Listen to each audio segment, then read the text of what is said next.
Salmon strikes fear in the hearts of home cooks, but not any longer. This is how you water poach salmon. Put a salmon fillet in a pot. Fill it with water until the fish is submerged.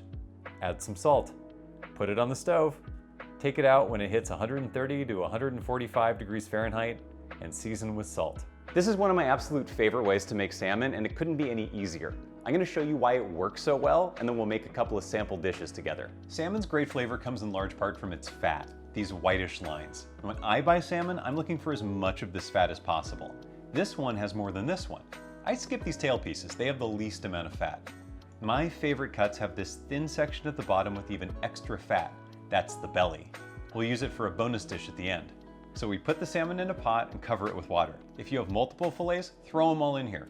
If yours has skin and scales or bones, no problem, we'll take them off at the end. Then we add salt. This will dissolve as the water heats up and gives the salmon a nice base amount of seasoning.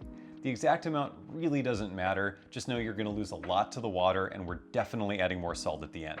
Now the pot goes on the stovetop. The heat level is up to you. The higher the heat, the faster it'll cook, but the lower the heat, the more evenly it will cook inside and out. There's no need to flip or move the fish. We're basically giving it a hot bath. We'll check on the progress by gently lifting it out of the water and using a food thermometer.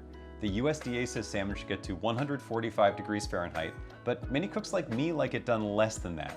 I'm pulling this as soon as it reaches 130 degrees Fahrenheit. Turn off the heat and carefully pull out the fish. The more you let it cook, the flakier it'll get, and it can fall apart, but no big deal. If yours has skin, slowly peel it off now. It's way easier to do this after it's cooked. Same goes for any bones, they'll slide right out. Taste a piece of salmon, and if it's lacking flavor, add salt. This is crucial. Unseasoned salmon tastes okay, but properly seasoned poached salmon is so flavorful. I guarantee you're gonna have to add at least a little bit of salt at this stage. Okay, this is a great moment to talk about doing things the hard way. Look up recipes for poaching salmon and you will find all sorts of insanity. There is a popular television personality whose recipe flavors the water with, I kid you not, fennel, celery, onions, white wine, tarragon vinegar, lemons, star anise, white pepper, parsley, and bay leaves. It breaks my heart to imagine a new cook looking up a recipe for poaching salmon, happening upon this one, getting overwhelmed by a ridiculous ingredient list, and then giving up. If you're already competent, great. Go ahead and experiment around with all the subtleties that something like this can provide, but if you are new, steer clear of this kind of overcomplicated nonsense.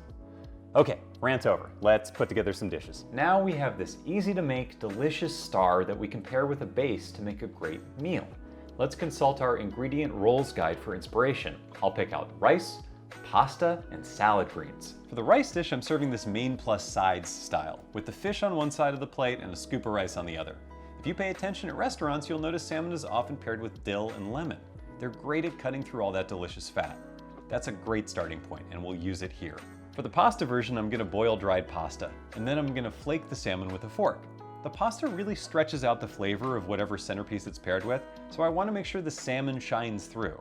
I'm adding olive oil, a squeeze of lemon, and extra salt to make sure this doesn't get bland.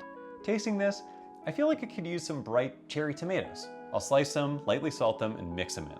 Perfect. For the salad version, I'm feeling a Caesar salad, but with salmon instead of chicken. Sounds fun, right? That means in addition to salad greens, we'll need croutons, Parmesan flakes, and Caesar dressing. Let's buy them ready to go. Once poaching salmon is second nature, you can have all the fun in the world playing with making Caesar dressing from scratch, but it's better to focus on one thing at a time. I'm flaking the salmon, mixing all the ingredients in a bowl, and tasting to see if I want more dressing. This is so good. Okay, quick bonus time. I like to take that belly portion, throw it in the fridge overnight, and then the next morning smash it over toast with some extra salt. Trust me, this is insanely good, with or without cream cheese. And there you go. Salmon can be this easy. In 10 minutes start to finish, you have a delicious centerpiece that you can slot into so many meals. So buy that salmon fillet the next time you're at the grocery store and give yourself the confidence to cook with fish.